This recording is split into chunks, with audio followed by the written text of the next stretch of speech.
Hello and welcome back. This is the week 11 lecture. So today I would like to get started on Hope Leslie by Catherine Maria Sedgwick. This is our next text. Obviously, we're going to be spending 2 weeks on it.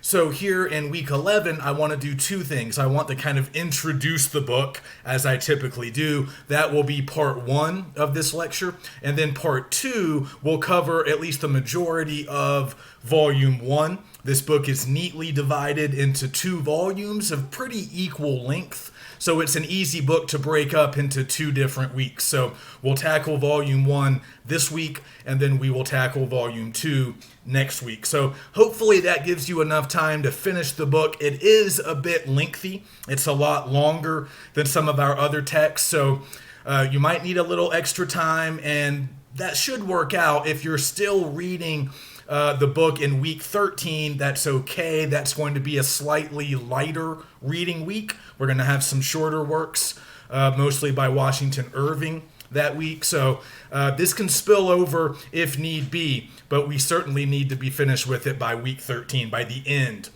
of week 13. So this is an important book on a lot of different levels. So in terms of genre, it's very important because it's an early example of the frontier romance genre that would really come to be a huge part of 19th century American literature, and I think we could argue it's still a pretty big part of our sort of larger cultural traditions as we see in literature, film, and maybe TV as well. So it plays an important role in this continuing process that we've been tracking throughout the semester, kind of the development of a unique American literature. And we've seen some of the reasons why this is a challenge, right?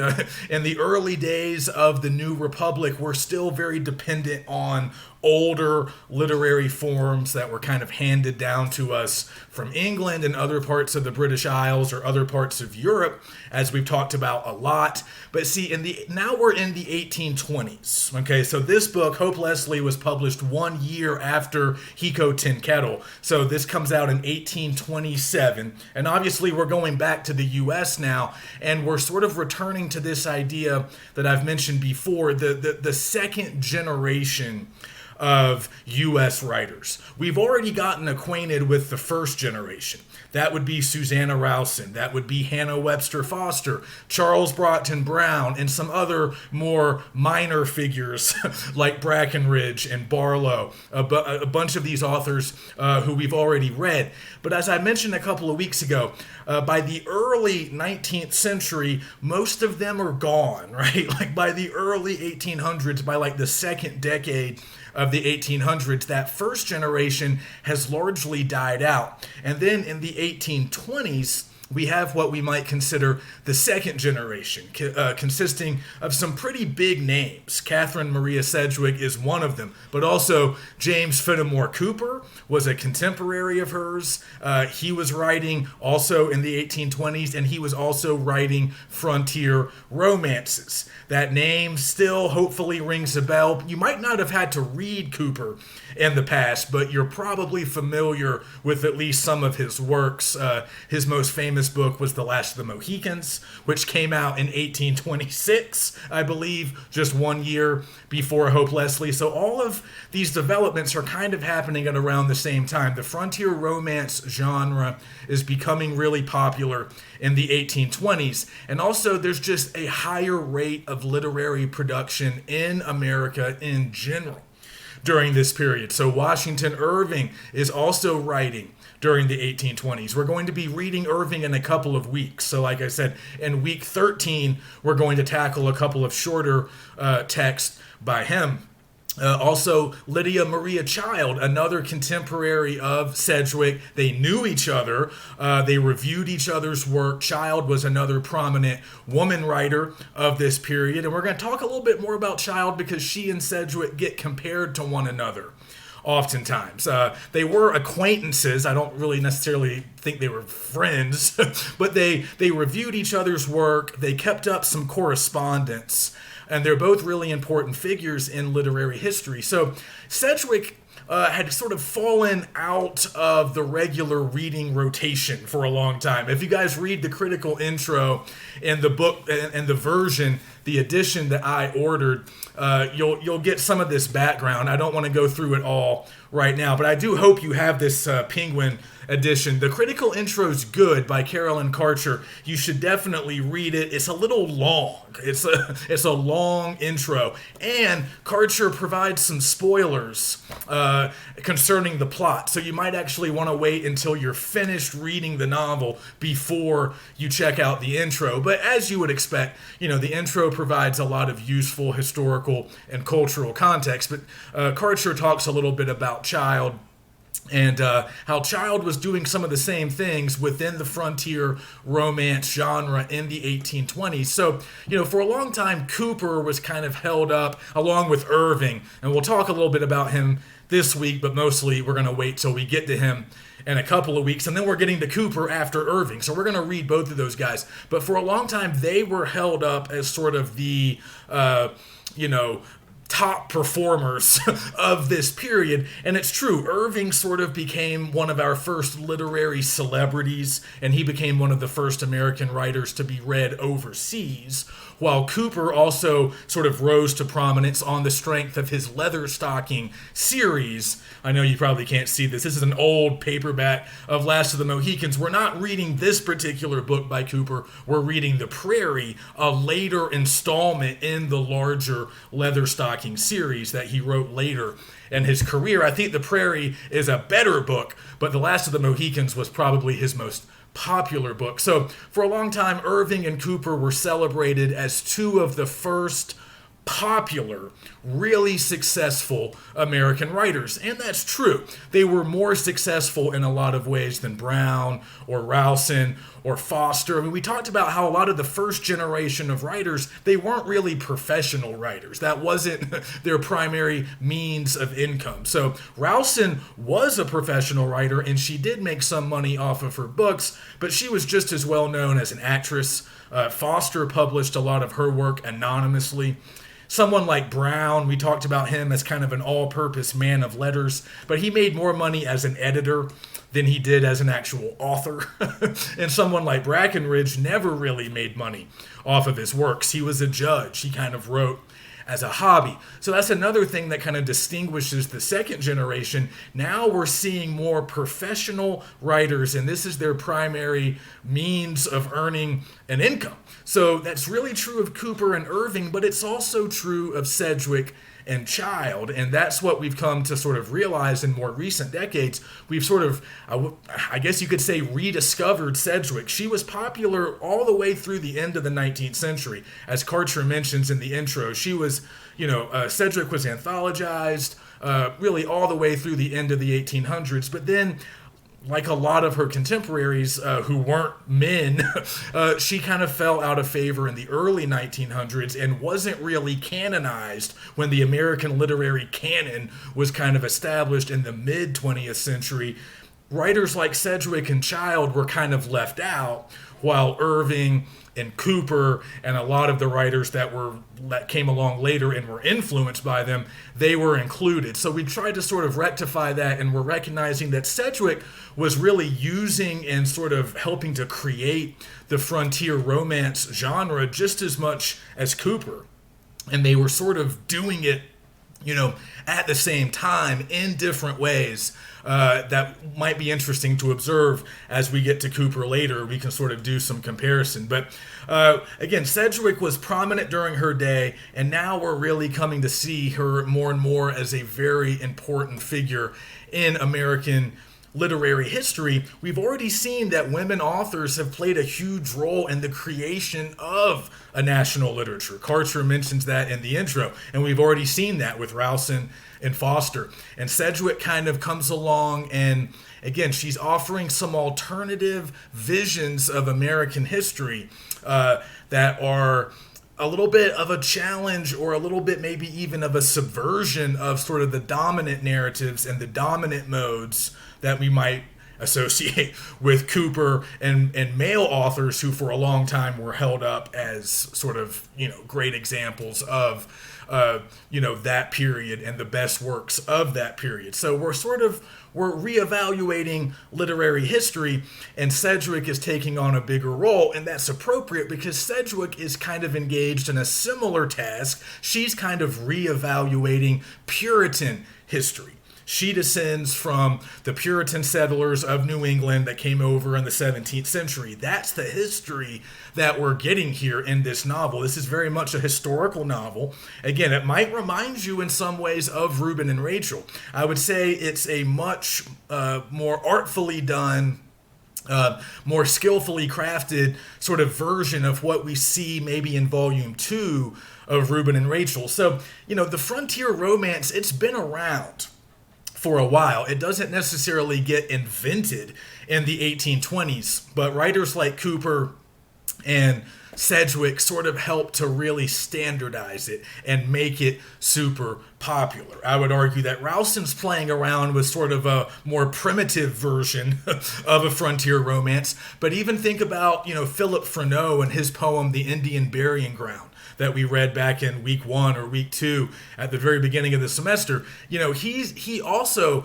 is, even in that short poem, he's interested in Native American history and culture, and he's kind of realizing that any attempt to fully understand the history of what is now the United States has to involve indigenous people and their history, their culture, their customs, because, clearly they are the link to the past. And that's kind of a romantic notion to a lot of white authors at the end of the 18th century and into the early part of the 19th century. So that's kind of where we are. That's what's going on. But another thing that's happening in the 1820s that's really important to keep in mind, and we'll be talking about it for the rest of the semester, is there are these increasing calls for a uniquely national literature. So we've argued that maybe some authors have been trying to do this in the past, but now that the country's roughly 30-something years old, there's more of a push to kind of differentiate our literature from older European forms. So as we've seen with a lot of our earlier texts, a lot of the styles, a lot of the forms were handed down from our, ancestors, essentially. But by now, there's more of a push to do things differently. And the question then becomes, well, okay, how do we create a uniquely American literature? And the answer is, obviously, focus on what makes America different or unique from Europe and other parts of the world. So for most authors of Sedgwick's day, that really meant the landscape of the U.S. That meant the history of the U.S., which was largely colonial and very much steeped in the relationships between whites and Native Americans. Also, regional differences were becoming sort of, more clearly marked by this point in American history. New England had different, people from New England had different traits, different customs than people in, the South. There were different sort of cultural traditions, and we'll see that with Irving in a couple of weeks. There was sort of an old Dutch presence in New York. New England was largely defined by their Puritan past. The South had more of an English or a Scots-Irish migration pattern that sort of created a different culture down there. So this was all the kind of stuff that writers were sort of pursuing and increasingly interested in during the 1820s, as there's sort of more of this push for a national literature, and Sedgwick is participating in that. Another thing that was unique about us, and we've seen this already, but our democratic social structures made us unique in comparison to Europe. So that was another thing that writers wanted to explore. I mean, we saw Breckinridge exploring democracy and all of its weirdness as early as the 1790s, but that's continuing here 30 years later. So we're interested in the land, the history, our politics, our unique regional cultures. These are all things that American writers are trying to explore because they're unique to us. But obviously, as I said, the centrality of white Native American relationships really became sort of unavoidable during this time. That's why a lot of these frontier romances are focused on Native American conflict. That's obviously the case with Last of the Mohicans. Lydia Maria Child, also in the 1820s, I believe it was 1824, she published one of her more famous works called Hobomoke, which in terms of subject matter is kind of similar to Hope Leslie. It's not the same, but they're both set in New England during the colonial era. Hobomoke actually features an interracial marriage between a white woman and the title character, a Native American man, which was pretty controversial for the time period. And Sedgwick also is using, real historical events, but she's kind of fictionalizing aspects of them in sort of typical historical fiction, fashion. And she's retelling a story of early European settlement in North America. This is a conquest narrative in some ways. This book, the main thrust of the plot picks up right after the end of the Pequot War, which was an early conflict between Native Americans and English settlers back in the 1630s. So it's important to be at least a little familiar with the history. And again, the intro helps you with that. I'll give you a little bit of historical context here today as well. But it's very much steeped in that sort of 17th century history of New England, which was Sedgwick's sort of, she was from Massachusetts. Her family's kind of came from that Puritan stock. But keep in mind that in the 1820s, there were a lot of political questions that still remained about Native Americans. There was this idea of what was called back then the Indian problem, which basically meant what does the U.S. government do with Native Americans, particularly the ones who remained east of the Mississippi River? So again, by the 1820s, we've gone beyond our eastern seaboard origins. We have pushed west. The Louisiana Purchase, of course, increased our land size by a huge amount. So geographically, we have expanded rapidly. But even in the eastern part of the country in the early 19th century, there were still sort of, smaller groups of Native Americans still living, in some cases, on reservations. In other cases, they were able to maybe hang on to small pieces of their land, or some had somewhat assimilated into, sort of Anglo culture. But there was this open question about what to do about the Native Americans who remained east of the Mississippi River, and the answer would be provided during the Andrew Jackson administration in 1830 with the Indian Removal Act. So they mentioned that in the intro. I mentioned it in the module as well. You guys might know this more colloquially as the Trail of Tears. This was mostly targeted at southeastern Native Americans, the Cherokees, the Creeks, the Chickasaws, Choctaws, all those who remained in places like the Carolinas, Georgia, Florida, Alabama, Mississippi. They were forced to go west.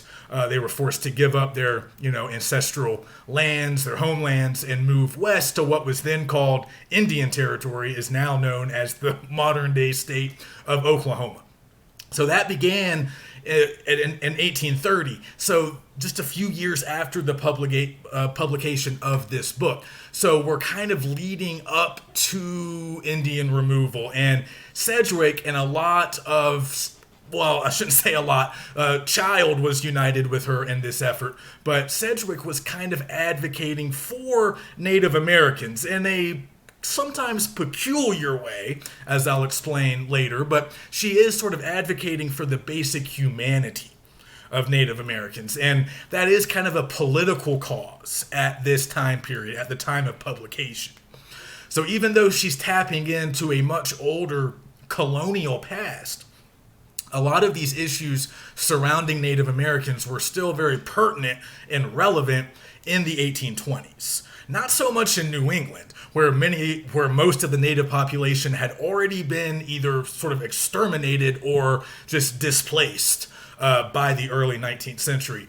But it was still an open question in other parts of the country, and Sedgwick would have been very aware of that. So she was very much tuned into that larger debate, but she's also kind of participating in ongoing debates about gender. So we talked about this a little bit with the Coquette, and these questions about, what role can women play in this new nation? Obviously, they lacked a lot of the legal rights that they would that women have now. But what role do they play outside of the home? Because obviously, the domestic sphere was widely seen as the appropriate place for women. But if you guys remember, there's a really interesting passage in the Coquette. I think we talked about it when we were discussing that book, but it's a scene with Mrs. Richmond and Eliza. They're talking to some friends, and they're having a debate about whether or not women should have opinions about politics. And it's important to note that Mrs. Richmond and Eliza are not arguing that women should be able to vote or that women should have any real political power or, serve in office, but they're simply making the argument that women should be informed about civic issues, about things affecting the nation, and they should be prepared to enter into sort of enlightened debate with men, with their husbands or brothers or fathers or sons. And of course, the men make the decisions, but the women should have opinions. The women should be well informed. They should be well read. They should know what's going on. And their friends are kind of dismissive of that, and they're like, oh, women don't need to know anything about politics or bigger questions, leave that to the men.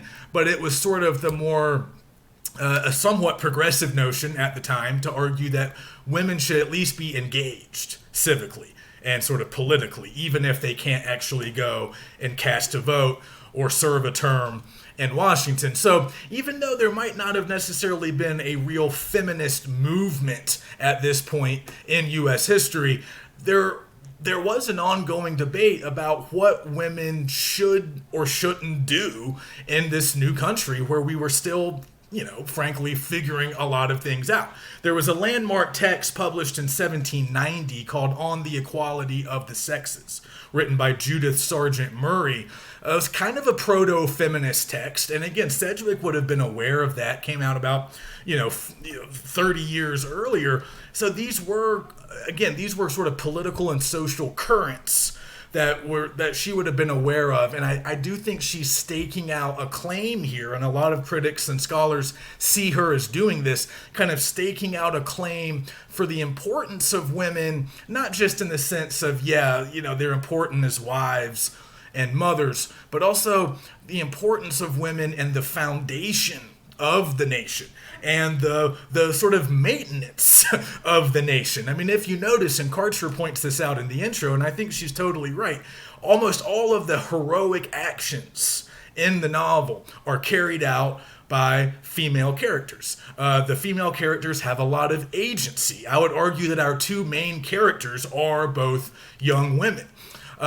So it's just kind of a different perspective on early American history. Traditionally, all the important roles were played by men, the action carried out by men. Here, the women take center stage in a way that was a bit unusual in the 1820s. And again, it's kind of like an alternative version of the more standard frontier romance that you would get from someone like Cooper.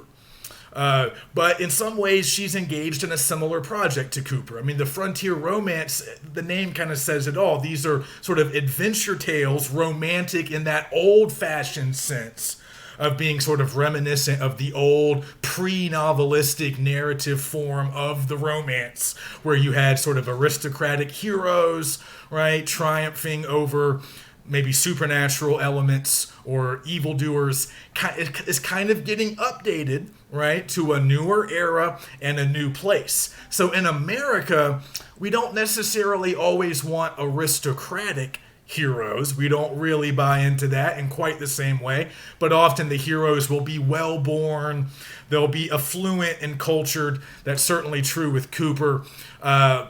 And I think it's true with Sedgwick too, but we're kind of getting away from certain European models. And again, the genre is getting adapted to America. So the romance now in this form doesn't really include the supernatural, but the frontier and nature takes on a central role. And there's kind of an elegiac quality to a lot of frontier romance. We're going to see that with Cooper.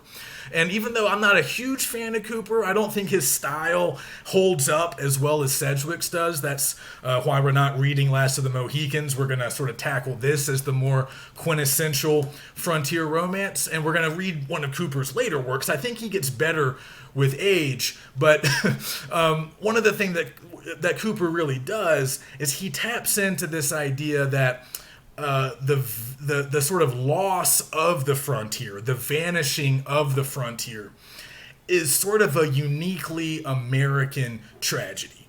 If that makes sense. Like, he's one of the first writers, I think, to really articulate that in a way that resonated with audiences. He kind of realized that the loss of the frontier and the loss of Native Americans, frankly, even though he would have viewed that as a positive thing, he recognized that there was a lot of drama in that. There was a lot of pathos inherent in that process. This sort of changing of the guard, the loss of a way of life.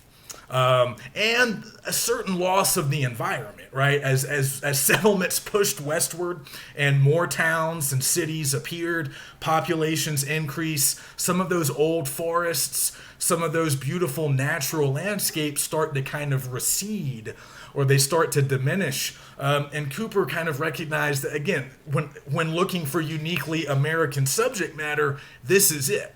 Because this is not a process that really played out in the same way in England or in France or in other, older societies. This is something that was happening sort of before their eyes. This was a process that was ongoing in the 20s, but they were looking back to earlier stages of American history when things were less settled and more wild, and because that was our past, that was our mythology that modern readers of the 19th century could sort of connect to. So Cooper was going back to the 18th century and the decades sort of leading up to the American Revolution. Like Last of the Mohicans takes place during the French Indian War, which happened in like the 1760s, like about maybe 10 to 15 years before the American Revolution broke out. And Sedgwick is going back even further to the 17th century, the very beginnings of English settlement in New England. So again, they're tapping into America's unique past. They're sort of celebrating America's unique landscape. And they're, of course, grappling with whites versus Native Americans, the struggle that largely defined a lot of early American history. Of course, there were other things happening that these authors aren't really paying attention to, right? Like slavery, like certain regional differences that would eventually erupt into the Civil War. But they are very focused on, again, what was called at the time the Indian problem. But in the larger sense, just kind of what would this new country do in regard to Native Americans? Would there be any justice, any atonement? See, Sedgwick, again, she's advocating for Native Americans, and she's retelling history in a way that acknowledges that a lot of injustice has been done to Native Americans. So more reform-minded authors, slightly more progressive-minded authors of this time period would have admitted those kinds of things. Child, Sedgwick, not Cooper, probably not Irving, but a certain reform-minded person would acknowledge at that time in history that the Native Americans had been mistreated, cheated out of their land, and sort of had their culture taken from them. But there was also this challenge of, a lot of those same voices were not necessarily opposed to further westward expansion, further Anglo-American progress. So that's where Sedgwick is. She's kind of caught in the middle. So she wants to kind of rehabilitate the Native American to a certain extent and kind of retell early American history in a way that kind of acknowledges that there was a lot of wrong on the side of committed by the English settlers, but she's also wanting to champion those English settlers and celebrate the Puritans for taming the wilderness and building this powerful new civilization. So she's caught in between, which leads to a lot of ambiguity. As Karcher mentions in the intro, it creates a lot of ambiguity in Sedgwick's narrative structure, and we're going to have to navigate that as we move through the text. But again, we'll talk more about this in part 2, but she's trying to establish the humanity of Native Americans. So to do that, she largely uses the figure of Magawiska, who is, again, this kind of familiar character type, the daughter of a chief, sort of noble Native American blood.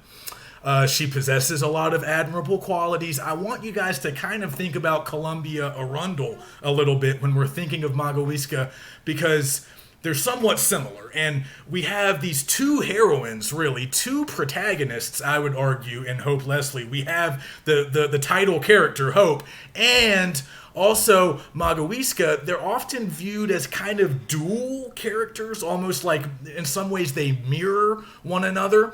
And I think we can run with that a little bit more in part 2, but part of what Sedgwick wants to establish here is that Native Americans are capable of possessing admirable traits and doing, admirable things. They're just as capable as white characters, which, again, seems obvious to a lot of modern people, but it would have been viewed as a somewhat revolutionary notion at the time. So she is doing that. But again, she also wants to celebrate the Puritans, so she doesn't want to denounce them too strongly. So that creates a lot of weirdness and a lot of tension in the text. But like Karcher says, even though there are a lot of limitations to Sedgwick's sort of larger vision, there is at least the possibility of more personal freedom than maybe what we would have seen in other narratives of this time period. And the character that's sort of best representing like the best potential possibilities of the new country is probably Hope Leslie.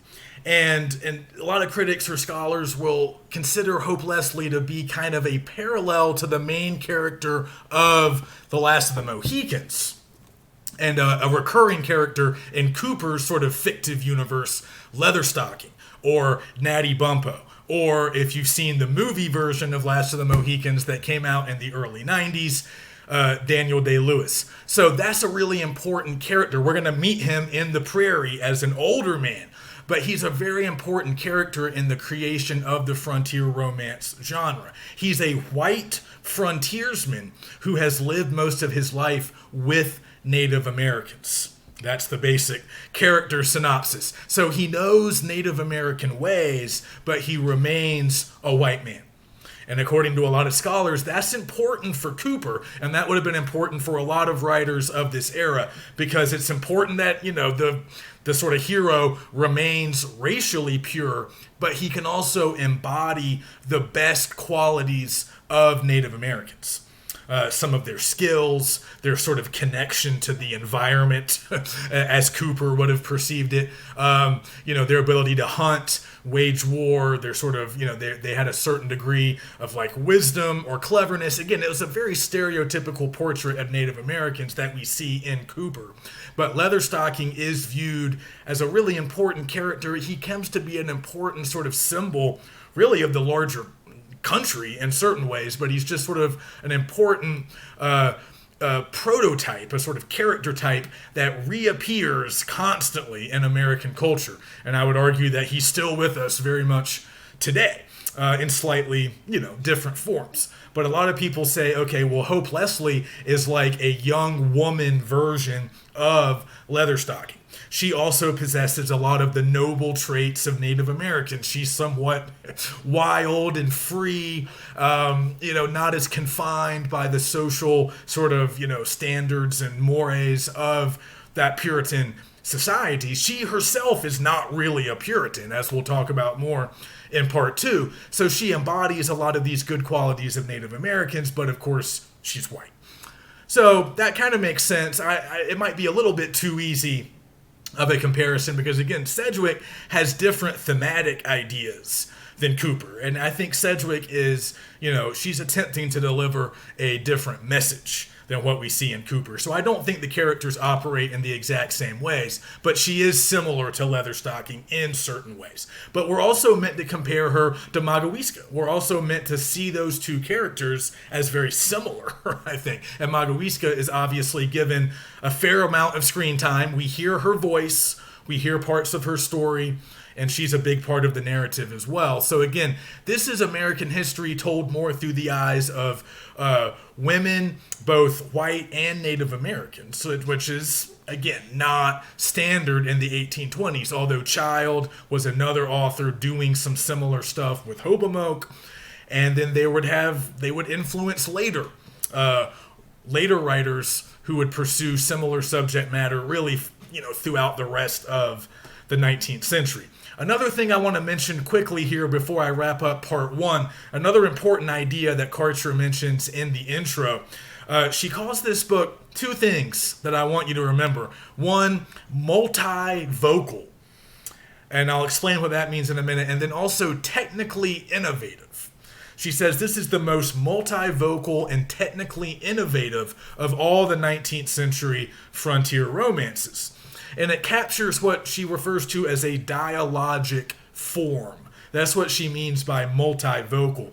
That just means that there are multiple characters talking here. In other words, we hear a wide variety of different voices. So this idea of dialogic qualities that comes from Russian critics of the early 20th century. We don't have to get too deeply into that. But there was this guy named Mikhail Bakhtin who came up with this observation that one of the things that make novels different from other forms of literature is novels are what he calls dialogic, which means they have the voices of a lot of different characters contained within them. And might seem kind of obvious to us, but it was important to Bakhtin and a lot of people who come later who were influenced by him because they think it's part of really what makes novels, well, not just unique, but kind of, it gives novels the ability to do things that maybe other forms of lit can't do. Because generally with more traditional forms of literature, you're kind of stuck with the author's voice. So think about lyric poetry or even epic poetry. We might hear people talk, but we're largely getting the voice of the writer. That's even true in plays. Again, we might have dialogue, people talking, but a lot of it's going to sound like the same voice, that same authorial voice. But in novels, we have lots of additional options. So we might have a third-person omniscient narrator who's telling the story. That's what we have here for the most part. But we're going to get more dialogue, more examples of different characters talking compared to maybe other forms of lit. And also, we might get first-person narrators telling stories in their own words. So we just hear a lot more voices. And here in this book, we get to hear directly from, at various points, Magawiska. We hear from Hope at one point. So there are a lot of different voices. We hear a lot of women's voices, which again makes the book a little different than the standard operating procedure of the time. And then I think Karcher just means that the book's really well put together. When she says technically innovative, Sedgwick handles her plot with a certain amount of deftness. I think, we've noticed that some of the early novels that we've read are a bit awkward and clumsy in certain ways in terms of construction. Sedgwick is a bit more of a smooth operator, I would say. She's moving in chronological fashion for the most part, but she is juggling a lot of different subplots. We spend time with a lot of different characters. We're covering a pretty large block of time, but she keeps things moving, I would say. Compared to a lot of her contemporaries, her plot is pretty action-packed. She's pretty good at keeping things moving. She has a certain crispness to her writing that I don't really know if we find in Brown or Cooper. Even here in the early 19th century, so much of the writing style for many popular writers was still influenced by 18th century styles. And we kind of saw this with Hiko Tenkaido, even that kind of neoclassical influence, the really slow pace, really long speeches from the characters. Not really a commitment to anything that we would call realism. Some good descriptions, but a lot of moralizing, a lot of digressions from the author. The action doesn't always seem to be moving in a really crisp or detailed way. A lot of summary, a lot of action is delivered in summary form. So again, a lot of old-fashioned writing. To me, Sedgwick feels more modern. Not always in her language, and yeah, she's, there's some of the same melodramatic, sort of moralizing tendencies that we might have seen in some of the earlier texts, but her plot, I think, is crisp and fast-moving. I think her prose is a little bit more muscular, and is kind of anticipating that future push towards realism that would really come to define later 19th century texts. So she's more modern than I think than a lot of her contemporaries. That's a big reason why her prose holds up better. And just the final thought, because Karcher mentions this in the intro, Sedgwick wasn't really a social reformer. Lydia Maria Child was, the author of Hobart. Like I said, they're often compared to one another.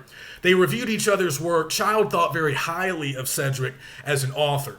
And Child tried to sort of recruit her into various reform movements, advocating for abolition, also advocating for women's rights. But Sedgwick did not view herself as a reformer. She never aligned herself really directly with any political cause. She never went to any conferences. She did not give speeches. She existed solely as a fiction writer. She also did some nonfiction. But she had a very long and prolific career. So even though she wasn't really that politically active, and we think that her own politics were still relatively conservative, but kind of middle of the road, maybe be the best way of putting it, kind of, she kind of finds that middle ground between, a certain degree of change and a certain adherence, to tradition. But this book, Hope Leslie, has often been kind of held up as possessing certain maybe feminist traits, or it's been kind of championed. In the 19th century, it had a very large readership amongst women readers. It was, held up in high esteem in part because of the portrayals of Magawiska, Hope, and also Esther Downing, who we'll meet later in Volume 1, and sort of the sisterly relationships between those characters was really treasured and valued by a lot of 19th century readers, and even more contemporary feminist scholars have held this book up as kind of an early example of a kind of proto-feminist vision of American history and culture. That might be going a little too far for some, but we can explore that more as we actually get into the book in part 2. But when you do read the intro, pay attention to that final example that Karcher mentions when she talks about Sarah Louisa Fortin, who is an African-American abolitionist writer who signs her name at one point in some publication in an abolitionist newspaper like the 1830s. She signs her name Magawiska. So Magawiska had a certain amount of pop culture appeal and became a very popular figure. She came to kind of represent the marginalized or the underrepresented women in this early period of American history. So keep that in mind as we jump into Volume 1. So we'll come back in Part 2 and we'll cover Volume 1.